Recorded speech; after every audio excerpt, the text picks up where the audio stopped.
Hey everyone, it's Summer Bach.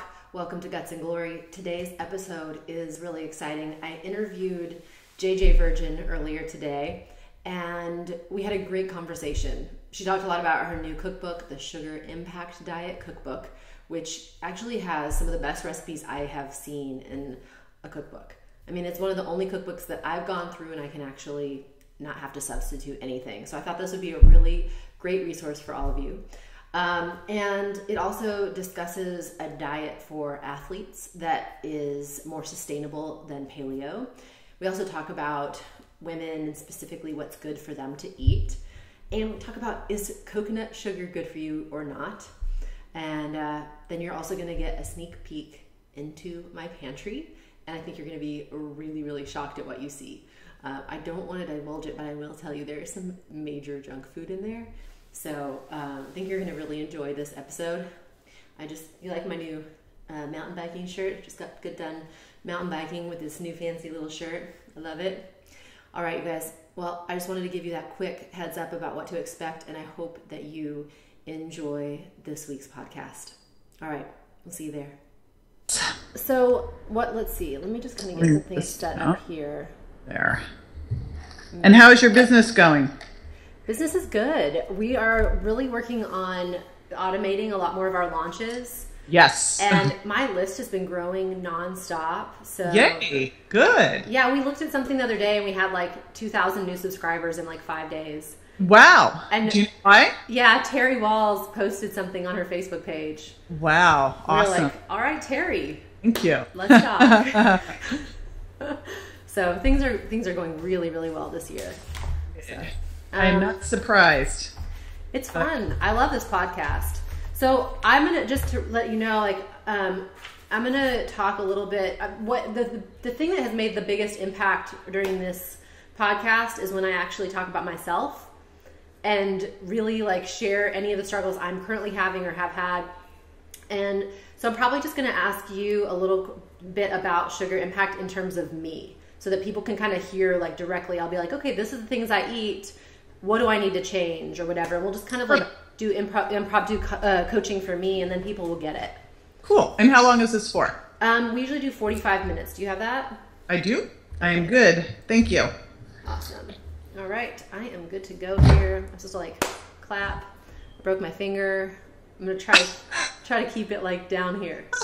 I think that's great though. I mean, wear it with pride, man. Awesome. All right. Let's begin. Welcome everyone. I'm Summer Bach. This is Guts and Glory, and today we have JJ Virgin with us. Hello, JJ. Hello, Summer. Good to be here. Thanks. So JJ is one of the nation's foremost fitness and nutrition experts.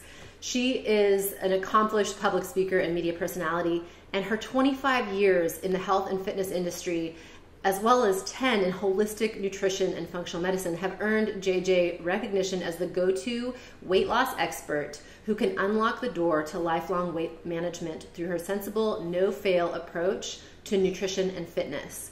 She's the author of the New York Times bestseller, The Virgin Diet, and she co-starred on the TLC series, Freaky Eaters. I don't know if any of y'all have seen it, but it is a great show. You saw it? Yeah, there's some really interesting stories on there. Absolutely, I saw this.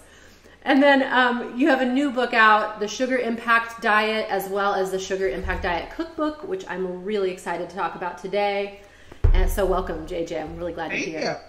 Also, I mean, you're a mentor of mine. You've really inspired me, and some of your advice has made a huge impact on my revenue and as well as my reach. So thanks for all of that. Oh, that's my pleasure. That's actually what I like to do. What I love the most is being a mentor, because when I find people like you who have such an amazing message to share, it's like, we change the world by helping other people get their message out too. So I am really pleased to see how you're growing, because you are it, man. You're the bomb. Awesome. Thanks, JJ. Well, so, okay. I kind of want to jump in talking about this whole concept of the Sugar Impact Diet, because I have been a lifelong sugar addict.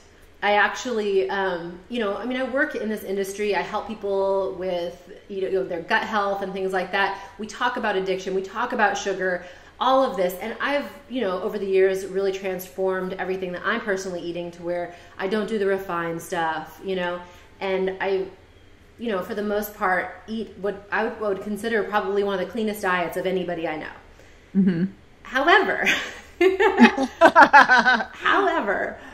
I still have that struggle where I'll get back into that habit. I think that stress has been like my worst enemy. And so I will get into this habit where I'm like back on that like sugar craving train. And I wanted to talk with you about it because I think this is something that a lot of people can learn from. But, I also, who else would I rather talk to about this than you, the like expert on coaching people about this. So let me just tell you a little bit about what I am doing these days. Okay, this is fun. Well, so I started a sticker chart. First and foremost, I did a sticker chart and I was like, okay, I'm going to just go without alcohol, sugar, chocolate, caffeine. I did it for like 40 days. I wanted to see how that would make me feel. And it was awesome. And this was like without any sweetener. So I still had fruit. I still had, some grains, not a whole lot. And probably would be considered more of the low impact sugars. Mm-hmm. Yeah, it was fantastic. I'll admit it. I felt amazing. So then I don't know what happened. It was probably a fun night with friends. I was going to say fun happened. There was alcohol involved. Because that sounded like no fun for 40 days is what I heard. No fun. Anyway, go ahead. Well, and so, I kind of like, I felt what really happens. And I know all my clients can really relate to this. And a lot of people watching, it's like you have the one thing and then it like, you're thinking about it again and then it's on your mind again. And I'm just, now it's to the point where it's like, I'll get done with dinner and I just want to like mix up maple syrup and walnuts and make my own ice cream, which is like not the end of the world, but it's not a good cycle. And it's coming from this place that doesn't feel authentic and it doesn't feel useful. And I will notice there is like after a period of time with that, there'll be like bloating or a little bit of weight gain. Mm-hmm. And in general, I just like lose my creativity and feel like a little more foggy, things like that. Cause I'm like doing the kind of emotional eating / sugar thing. But talk to me about this. Tell me what you think. Well, and see, I think it's so good that you check in on it because people will say, I used to have this thing. If anyone's followed me for more than say 5 years, I used to tell people they could follow the 3-bite rule. Just have 3 bites of something, polite bites, if you really, really love it. Well, you know what? People don't have 3 polite bites of salmon. They have 3 polite bites of tiramisu, and it's a gateway. And we all know our gateways. Like my gateway would be movie popcorn. If you gave me a handful of movie popcorn, I'm face down in it. I'm going to get refills. I know it. And then it just goes downhill from then because you think, we know this about ourselves. So I think the key thing here is to figure out what your gateways are and then be nice to yourself. Because if you know you have a gateway, like it was just my birthday and I got inundated with dark chocolate. Well, I put it over at my kid's house because I don't need to have that in my face because I'll think I should just have a little bit of that and a little bit more and a little bit more. And you know what? It does add up. If it was once a month you made some maple syrup ice cream, who cares? But that's not how it works. All of a sudden, all you're thinking about is that, and then you're waiting till you can have it. Then you have some. Then you're like, well, I should have a little bit more. And and you're doing all this rationalization. And it takes up your head space. And now all of a sudden you can't think about anything else. And plus you're pissed at yourself. You're still over here going, I shouldn't be doing this. And then you feel guilty and all this crappy, bad, negative energy that we don't need. That's so confining that basically imprisons us. So if you look at this, the biggest challenge with sugar is clearly our number one recreational drug of choice. But unlike other drugs, we can't live without food. So it's all around us. And quite often it's sneaking into places we wouldn't expect. So you're still getting stuff in that's making you go, I want some more of that, right? And so I think it's very important to, like, you look at your 40 days and I looked at that and I went, all right, so that was a great kind of reset. And then you have to go, now what are those things can I bring back that I can incorporate in? I could have a glass of wine. I'm not going to drink 3 bottles, or I can have some bulletproof coffee in the morning and I'm not going to be drinking pots of it. What can you do that you can behave yourself with, and which things really shouldn't ever come into your diet again?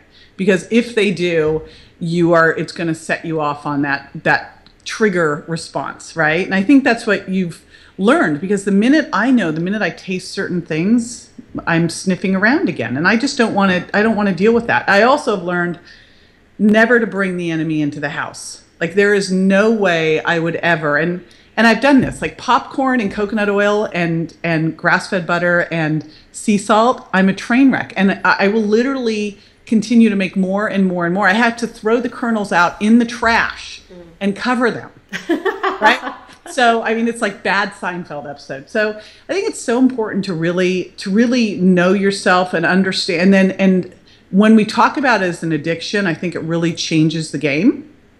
Because then you'll look at it differently. It is an addiction. These foods are built to be addictive. Dairy is addictive. Gluten is addictive. Sugar is addictive. They are addictive foods. They are the most addictive things we have going because we're confronted with them all the time. And once you know that, and you know what they can do to take down your health over time, because little bits over time are what take down our health. It's not the birthday cake once a year. It's the little bit every day that you think's okay. Once you know that, you would never do a little cocaine every day. I'm thinking, right? No. Probably not. That's great. At least not any of this audience, I would think, is not probably doing that. Correct. Yeah, that makes sense. So, okay, so I'm going to share with you the twist. I'm going to show you the twist to this whole thing. All right, so we're actually going to take it offset for a moment because this is good. We're rocking. We're going to walk. Okay, so I moved in with my boyfriend. Last year. Oh boy. Okay. So I just kind of want to show you what I see when I go to my pantry. Okay. So I'm looking at all this Pop-Tarts. Oh my goodness. Pop-Tarts, maple syrup, Bisquick, ketchup, barbecue sauce. Oh no! People still eat this stuff? They do, and he'll probably see this at some point. So we have to be nice. Oh no! So so this is what I'm looking at every day, and he knows what I do. He knows how I eat, and when we eat out, he eats great. What's all this then? What happened here? How did this happen to a nice person? This is like his breakfast and his lunch. It's like peanut butter and jelly sandwiches. And like biscuits with hydrogenated oil. The real question is, how did I end up in this relationship? He's awesome. It's really fun. But so I just wanted to share. I think that this is part of it, right? Well, I don't know. Do any of those things? That brings up a really good point. And it's funny because I've been dating someone who, our first date, got a pastry, and I thought this was hilarious because I'm so used to anyone going out with me freaking out like that, and I'm going, I don't care what this is where I'm off. You do whatever you're going to do. It's not my temple. It's your temple. And he slowly now turned it. I said nothing to him. I'm like, whatever you want to do. And it's like, he's coming more on board. But I do think you have to be really careful with your significant others and partners. You don't want to become their coach, nutrition. Ew, nag. Who wants to do that? So I think you just set your example. It's kind of like as a mom. You set the example, you put the good food around, and then if they're good, and teach them to make better choices by leading by example, and then they're going to do what they do. But the biggest thing for you is to make sure none of those things in there are triggers for you. They're not triggers for me in the sense that I'm not going to eat any of those foods, but they're sort of triggers for me in the sense that they kind of make me want to eat some other version. Because you feel like, this is really bad, so this isn't so bad, Yeah. So there's that. And so what's your best recommendation for me and kind of navigating the pantry? Should I do something in there? Should I I personally would sequester it. Okay. I would, first of all, I'd see what he's amenable to moving to a better version of. Really, Jeff, really? We can't do organic, natural peanut butter with no sugar added? Right. Really? I'd see which things he would be willing to make a healthier shift for, but I'd sequester that stuff. I still have, at my other house where my ex-husband and my sons live, my ex will still bring some stuff in there. I'm looking at going, oh my gosh, really? But for the most part, it's 90% there. But the other part is to check in with yourself. And I think The biggest challenge we don't do is we don't connect the dots between what we're eating and how we feel.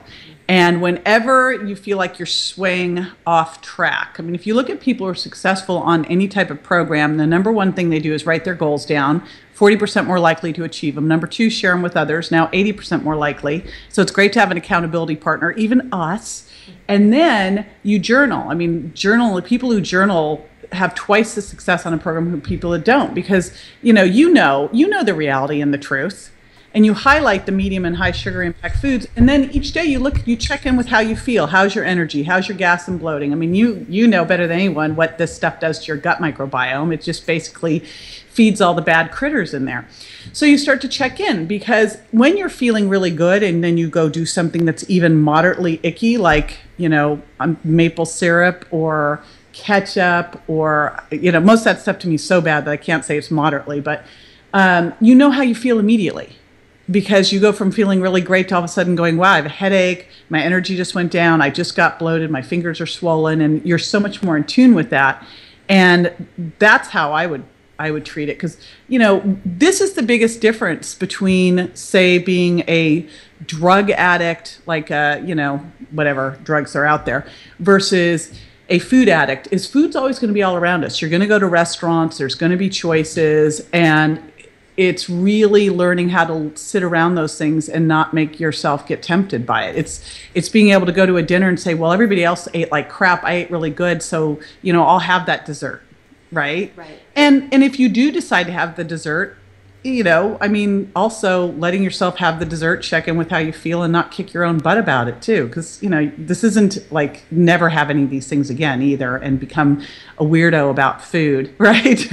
Totally. Well, and I think that's what I'd love to hear you talk about a little bit, because so I read the Sugar Impact Diet. I thought it was fantastic. And I love this whole idea of, taking these 3 stages, where the first stage you're like tapering off. Yeah. You're like, okay, I'm going to taper off. So I guess I'd love to hear you talk a little bit about, what that stage is like tapering off, and what are people tapering off from? Yeah. Yeah. So I never, if you told me like 4 years ago I was going to be working with sugar, I was like, nah, no interest. But it kept coming up again with the Virgin Diet, and same with the Virgin Diet. Like all these things came up because of what I was seeing out there with clients. And so the number one question I got asked about was sugar, and I couldn't believe how confused people were with it. They were making what they thought were healthy choices, but they were having that green drink with all the fruit juice in it. They were having these fat-free dressings that had a teaspoon of sugar and a tablespoon of dressing, just crazy stuff. Or all those paleo treats I see people do. I'm like, guys, you just had a tablespoon of maple syrup and you're doing 2 of those a day. That's with the coconut sugar in it. Or the coconut sugar. It's like coconut sugar. It's sugar. Your body still goes sugar incoming and goes through all the processes. So, I love it's all natural. I'm like, well, so's arsenic, so's mercury, They're natural or it's artificial. Both are bad. Anyway, so I knew I had to write this book. And so I looked at everything out there that had been written. And first of all they did was continue the confusion, because you sat there and went, all right, well, added sugar, it was completely confusing. But the other side of it was they go, okay, take all the sugar out. And I thought, if you've had sugar sneaking into your diet, or maybe you've personally been eating it, most likely, and you've fallen into this urban legend that we should be eating every 2 to 3 hours, that all happened when we pulled the fat out of the food and we started going vegan and vegetarian, and all of a sudden you're eating a high sugar impact, high carb diet, and your body has to have more sugar all the time because it can't access stored fat for fuel. So you have to eat every 2 to 3 hours, which means you're a sugar burner, not a fat burner. And we want to be burning off belly fat, not, the last little hit of the whole grain muffin that's supposedly so healthy. That's really a cupcake. So I knew we had to taper, because you have to start to make that shift. And if you don't taper, you'll have headaches, your blood sugar crashes. And also the tapering stage is really a place where I have always believed you need to add before you take away. I think a lot of the reasons people are craving sugars are not getting in enough healthy fats and protein. And especially fat. I think, the 2 big areas that I see getting focused on that I'm so happy about are the gut microbiome and fat in the diet, because those 2 things make such a massive difference. So I also have people start looking at making sure they're getting enough protein and fat. It's kind of the trifecta: protein, fat, and fiber. that just helps control your blood sugar, and then starting to be aware of where those sugars are sneaking in, and they're shifting from high sugar impact foods. These are things that really elevate your blood sugar and insulin, or they've got a lot of fructose, which goes straight to the liver and tells your body to start making fat, and they're really low or have no fiber and poor nutrient density. So we're shifting from, say, a white potato to a sweet potato, or white rice to brown rice, or raisins to grapes. We're just starting the downshift into what I call medium sugar impact foods. So it doesn't freak anybody out. And it's built just like the Virgin diet on swaps. Again, you know, white rice to brown rice. It's a whole wheat tortilla to a rice tortilla. So you're still eating familiar foods, you know. It's not like I said, hey, now take that, take that pizza you just ate and let's have a portobello mushroom instead. People are going, what the heck? So very familiar stuff, but it gives people time to start to make that shift. And set you up for success when you really do go into like what you did with your 40 days. You know, it sets someone up into success during a time when they're doing basically a detox or a reset. Yeah, that's great. Well, and so, you know, I think what I'm really interested in too, and like the reason I really wanted to talk to you on this show is what you mentioned about the gut microbiome, because there's this really interesting correlation between sugar cravings and what's growing in your gut, like what kinds of organisms live there, yes, right? So if you're feeding these, you know, yeasts and other sugar-loving bacteria, they're going to crave even more and even more. So they're craving it, and your cells are craving it. So I know it's so unfair when you look at it, because I first wanted to look at, my belief was that I could get someone's sweet tooth under control in 2 weeks or less. So first off, how does someone have a sweet tooth? And there's the genetic component of it. Back when I was on Freaky Eaters, since you brought it up, we did genetic testing on all of them. And there's actually something called a sweet tooth and a sweet taster genes, 2 different genes. One of them is the more sweet you eat, the more sweet you want. And one of them is just you have a sweet tooth. I'm adopted, but my adopted mother has a huge sweet tooth. I was raised on Pop-Tarts and Captain Crunch and dessert every night after dinner. I do not have a sweet tooth. I created one. So you also have the more sweet you eat, the more sweet you want. Exposure equals preference. And then you have stress, which then lowers serotonin, which then makes you crave more sugar. And of course, stress changes your gut microbiome, as does the food. Both artificial sweeteners and sugar and a lot of chemicals will change the gut microbiome and make you crave more sugar. So you start to look at it and go, oh, this becomes a real nightmare that you have to basically do a U-turn from. And that's why you can't go cold turkey. But I did see, and this again, my whole goal, we can't rely on willpower. It doesn't work. It's just a setup to fail. It's just flat out mean. And I'm all about setting people up, you know, kind of going from, this is not your fault. You've been trying so hard. You've been doing the things people tell you to do. And now your body is like dictating this, eat every couple hours, and you got to have more carbs and blah, blah, blah, you know, because you've trained it on that.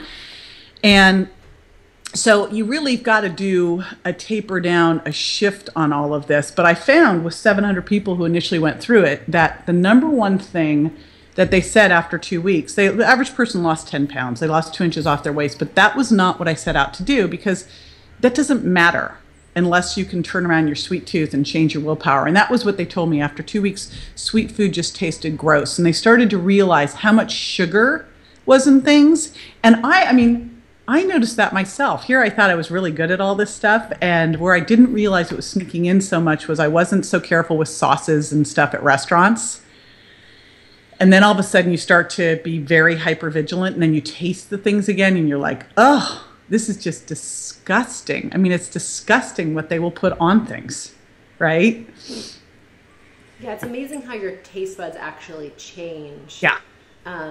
Yeah, as you're eating a food and like maybe even avoiding it for a while. We noticed that a lot with raw, unpasteurized, fermented veggies. I don't know if this has ever happened to you, because I know that you don't love sauerkraut. I remember this, but yeah, right? But I talked to a lot of people when I was first starting to make it, and you know, people would try it, and a lot of people liked it, but there was a group of people who were like, no, that's disgusting. I tried it, thank you. But then a week later they would come back and they were like, I can't stop thinking about this. And this happened more than 25 times, and then I realized I have discovered an addictive healthy food. I'm going to start a business. Like, this is amazing. And so what I learned is that, when your body gets what it needs, it will change the taste buds accordingly to, allow you to get more or less of what's not working for you or what is. And I do notice that we start to crave, I'll know if I need more protein. Like, if you really can tune into your body, it tells you what you need. Right. So unfortunately, most of us aren't tuned in, so we're just kind of stuck in the sugar, dairy, gluten trifecta cycle. But once you get clued in, I'll know if I hit a meal and didn't get enough protein or fat or fiber. It's like you feel it. Yep. So you get there. You get to be exquisitely sensitive to your own body. I will admit those darn fermented foods, but I drink fermented coconut water every day. That's how I've gotten around it. I drink fermented coconut water, so I'm trying. I can't build the taste up for it. That's fine. I love it. I love that, like, I don't know. I love that the people get a chance to hear that, you get to be healthy, you get to live an awesome life, and you don't have to love fermented foods. I know. I want to. If there's 3 things I really want to love. I want to love yoga. Nope. And in fact, I'll even put it in my schedule and I will do everything. It's like avoid. So you know what? I finally went, it's every New Year's I go, I'm going to stop swearing and I'm going to start doing yoga. And it was like, January 1, I'm not doing that effing yoga. So I was like, you know what? Like, stop it. Stop it. And then I want to love fermented foods and I want to love sardines.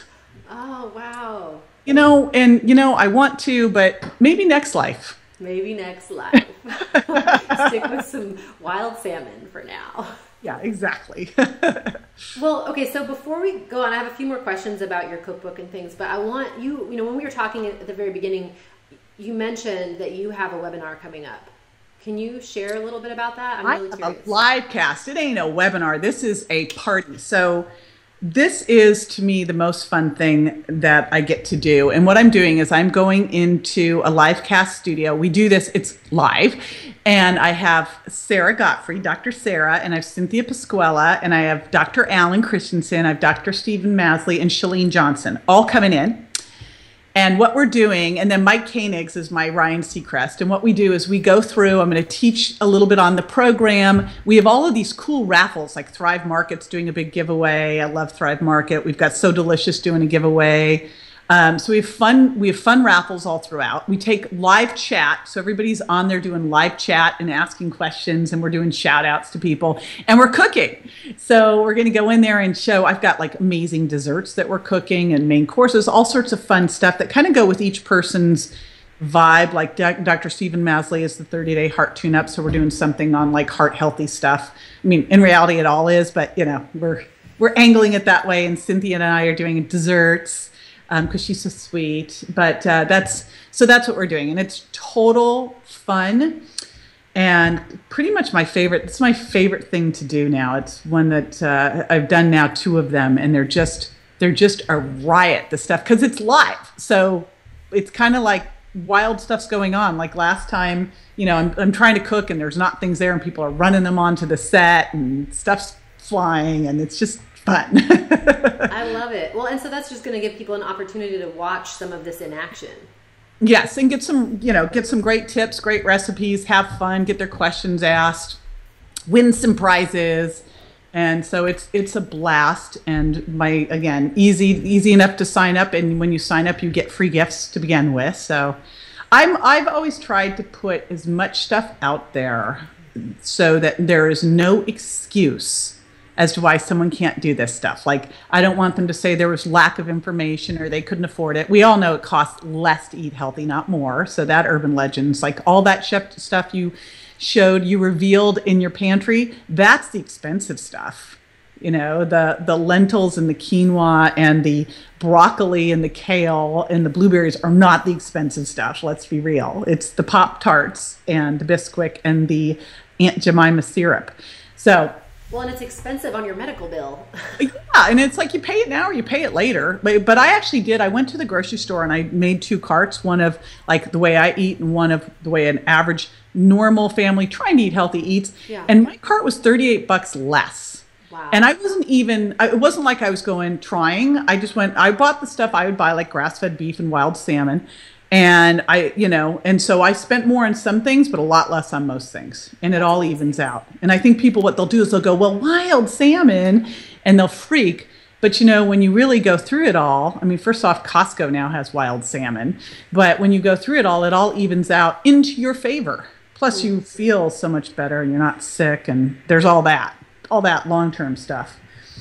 Well, okay, so what I'm going to do is I'm going to make some of these recipes with my boyfriend Scott and just start to practice. Like, hey, we had a conversation last night. We were chatting about food and eating together, and we do well when we eat out. Like, we eat some really nice food, go to some great restaurants here in town, and they actually prep the food amazingly well. Like, where do you live? Where are you? I live in Chattanooga, Tennessee.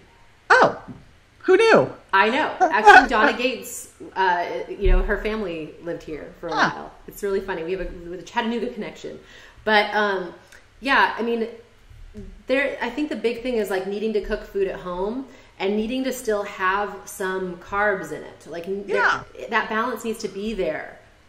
That's where people really foul up, is they think that they got to get all the carbs out. And granted, all carbs turn to sugar except for fiber, but it's about teaching your body how to slowly make sugar from the food you eat, not like mainlining it. And when you eat no carbs, then you're going to go crashing and looking for the cookies. So it's about making the right choices and the right amounts. And so I'm totally with you on that. And there's so many things we don't think about, that like wild rice, so awesome. Mm-hmm, and it's awesome. And pumpkin and squashes, I mean, just stuff we would never think about that are just amazing when you put them together. Yeah, and those, to me, when I eat that way and I eat those kinds of carbs, so I do a lot of mountain biking and road riding and things like that. And I mean, the funny thing about it is, like, if I'm talking to people and we like go down this whole idea of like eating healthy and being an athlete, mm-hmm. The biggest recommendation I would say right now out in nutrition land is become paleo. But for a lot of the athletes I know, it's just not an option because they're not getting enough sugars to really make it through their long exercises. Well, and you know what? Every food, every way of eating has its own like junk food built in. I see with a lot of paleo that they're overdoing it on fruit and maple syrup and coconut sugar, just like a lot of the vegans are overdoing it on carbs, So, and the gluten-free people are overdoing it on all this gluten-free processed stuff. But I will tell you, just from a female perspective, I do not see women doing well on a true paleo diet. Their adrenals, I love the whole, I've spent so much time studying the paleo diet. I got to be in a small group with Lauren Cordain ages ago. But we don't live in paleo times. We are under chronic stress. There was no chronic stress in paleo times. You died, right? So we've got a totally different level of toxicity, totally a different level of stress. And stress requires more carbohydrates. And you've got more issues with blood sugar balance. So I'm kind of a fan of what I would call more of a paleo plus style eating. And I find for women especially, we do a lot better that way. Men can adapt to just about anything they're built to. We're not, right? So. Wow, that's really cool insight, actually. I love thinking about that. Because, I noticed for myself, it's like I get meat saturated, where I'm like, I can't have any more. Yeah, no more. Well, and I remember I was speaking at Dave Asprey's biohacking conference, and intermittent fasting has got such interesting information, especially around testosterone production for men, but for women, it makes them infertile. Oh, really? So, we are not created equal. Men are not hairy women. We've got to look at what works best for both of us, and it's not necessarily the same thing, right? I'm really relieved to hear that, because I never have liked the idea of intermittent fasting. So. I get very angry and mean. Oh, and so, me too. Yes, and so it's funny, I was at the biohacking conference, and it was mainly dudes, right? And I do my talk, and all the women come flood to me. I was like, I think they're like, a girl. So they come flood, and so do their husbands. And so we start talking about intermittent fasting, and I go, well, guys, how's your wife when she doesn't eat breakfast? I go, is she nice to you? Or maybe not so much. They're like, not nice. And I go, exactly. Like, give her a shake. Everyone will be happier. Guys can do that. Women, no. I mean, I rarely find a woman that can. I find, it's like the paleo CrossFit community. I find a lot of women with burned out adrenals, gaining weight. It's not how we're supposed to live. This is so insightful. I mean, this is, you know, I feel like you just went through and kind of translated a lot of these nuances for us. So I'm really excited for everyone to watch. I just want to see the Pantry sequestering makeover. Yes, so that will happen. I love your advice. I think that's exactly what I'm gonna do. I'm gonna like kind of scoot his stuff over to one side, scoot mine to the right when you walk in. I'll have mine be the first thing you see. And then put his and put it like you could even put a drape across his. And think about it. And then start buying healthy options of his stuff and see if he goes for it. Like there's definitely healthier versions of, you know, at least ketchup and of peanut butter and of barbecue sauce. I mean, there's just start transitioning, see if he'll do them. That's what I did with my kids, is I just was like, let's just shift these things and see. Yeah. I'm going to have to probably back it off a little bit easier than that, even though. We'll see how it goes. You could just do is put his side, then your side, and then in the middle put maybe like the new peanut butter and see if he tries it. Ooh. Don't say anything though. Yeah, you can't. And hopefully he won't watch this. Yeah. Shh. Stop watching 5 minutes ago. Okay, Scott? Thanks. No, actually, really, that's the perfect idea. I'm going to sequester some of the stuff over so we kind of have my side, his side, kind of like sides of the bed, right? Mm-hmm. We're going to have sides of the pantry. And honestly, this is so big because this is a common thing. And huge. I don't believe in starting a war at all. Like, just like this guy that I've been dating, I was like going, you know, he started off, he goes, I'll never give up bread. I'm like, I don't care. You know, it's your thing. And then all of a sudden he goes, and I don't believe in supplements. All right. Then he said, you know, if you put me on a supplement routine, I would try it. I'm like, okay. Then he goes, you know, if you put me on a program for 2 weeks, I would do it. I go, really? He goes, yes. So now he is using Pete's Paleo. He's doing my shakes. He does bulletproof coffee. He's like, you know, he takes his supplements. I'm just like, he had this little belly. He'll never listen, so I can say this stuff. He had this little belly. I could care less. You know, I'm like, whatever. It doesn't, it's like, fine. He was very self-conscious about it. And now it's gone. And he's dropped a bunch of body fat. And I'm like, you know, hey. And now he's like changing his workout routine. He's like, well, can you show me some of this stuff? I'm like, okay, you know. But never did I say, dude, what's with that gut there, you know? And what's with that bread? And so he's just done it himself. Yep. So I mean, you were bringing up the key number one point, which is why I haven't said anything. Like, it's not my place to say anything. No, it's not. Until someone asks, you don't say anything. Right. But you could just say, hey, I'm just going to put this, you know, I'm just separating these things out. I'll make it easier. Oh, yeah. You know, and then just put some other things there and see if he tries them. I learned my lesson a long time ago, back when I was a personal trainer and I was at the gym and I saw this person doing the dumbest exercise. So I thought I would help. And they're like, I didn't ask for your help. And I thought, you know what? You didn't ask for my help. Who am I to think that I am like, you know, how arrogant? So I just thought, unless someone asks for my help, I'm just, you know, I don't need someone barging into my life and giving help if I didn't ask for it. So, you know, I'm just stay over here. So that's it. Yeah, that's the best advice in the world. And, you know, it's funny to me because I've just always eaten so healthy. And I don't think I've dated anybody who eats like this in a very, very, very, very, very long time. And it's been this kind of giant dose of what most people are dealing with. Yeah, it's actually great. It helps you be a better nutritionist. Yep. I actually, you know, I single-handedly have gone around and changed a bunch of guys' diets, just like never trying. I was like, just, you know, hey, you know, I'll be out to dinner on a date and they're watching and I'm like, and I don't want to ever turn it into that. I'm like, oh no, like I don't, no, you know, but they ultimately will start making the switch and then they feel better and they're like, oh. And I think for so many people, they just don't realize that the number one thing that's going to affect their energy, their mood, their focus is their food. They don't realize it. They never connect the dots. And once you start to do that, you get hooked on the new way you feel. And that's what's so awesome. That is awesome. Okay. Tell us one more time about your live cast. My live cast. I know. I wish you weren't in Chattanooga and you could be on it. Oh, so we're doing a live cast. We're calling it a cook-a-thon. They want to call it a cook-a-thin. And it's going to be, we bring a bunch of people in studio with us. I actually am bringing in success stories too, people who've dropped their sugar and what's happened with them, which is, there's some crazy stories. As you know, you see them all the time when people lower their sugar, what happens. But it's going to be Chalene Johnson and Dr. Sarah Gottfried and Cynthia Pasquella and Dr. Stephen Masley and Dr. Alan Christensen all coming in. I mean, Stephen Masley's flying in from Tampa, all coming in to cook with me. We're doing fun recipes. I've got Mike Koenigs as my co-host. We're doing great giveaways. All you have to do to be able to join us, get the giveaways, we have some free content the minute you sign up. I've put together some gifts. Is just register. It's all free and giveaways. And you'll get some great recipes and great tips. I kind of walk you through how to do this program easily so you'll know exactly what to do. And it's all to celebrate the cookbook that's coming out right after Memorial Day. Yay. Yes, you've got a galley copy, so it'll be a hard copy and amazing recipes. Because, I mean, this was a tough task to do recipes that are all low sugar impact. And we've even got, cookies and mousses, mousse.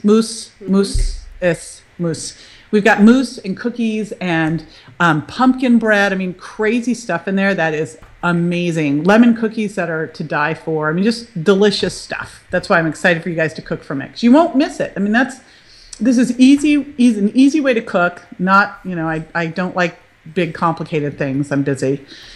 Easy, normal food, no weird stuff that you're going to have to track down. The couple things that might be different than what people are used to, you can get on Amazon now, which I love. Yay, Amazon Prime. Yay. What did we do before that? I don't know. Gosh, I know. Sometimes I'll be out traveling. I'll come home and I can hardly walk through the front door because I've been like Amazon priming as I go. And it's like...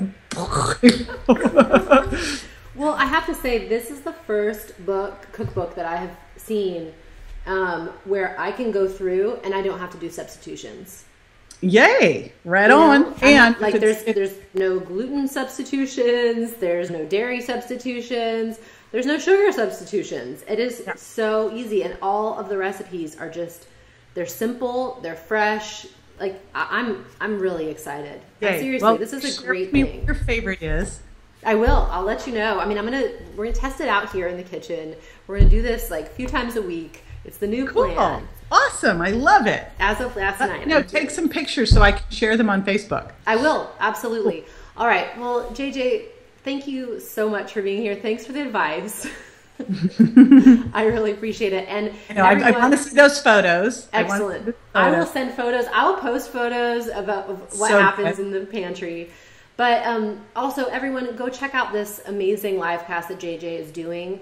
All of the information is here for you, so check that out. It's going to be awesome.